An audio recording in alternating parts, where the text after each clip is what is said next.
ضائع مت کیجیے۔ رمضان کا آخری عشرہ وہ خزانہ ہے جس میں ایک ایسی رات چھپی ہے جو 1000 مہینوں سے بہتر ہے۔ یہ وہ وقت ہے جب رحمتیں برستی ہیں، دعائیں قبول ہوتی ہیں اور گناہ معاف کیے جاتے ہیں۔ ذرا سوچیں، اگر کسی کو بتایا جائے، کسی سے کہا جائے کہ ایک رات کی عبادت 83 سال کی عبادت سے بھی بہتر ہے، تو کون ایسا ہوگا جو اسے ضائع کرنا چاہے گا؟ اس لیے اب تھکن کو تھوڑا سا سائڈ پر رکھیں اور دل کو جگائیں۔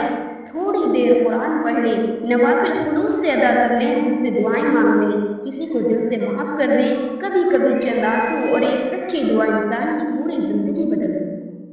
ہم لوگ سیل لگے تو دکان نہیں چھوڑتے، اور یہاں تو اللہ کی رحمتوں کی سب سے بڑی سیل لگی ہوئی ہے۔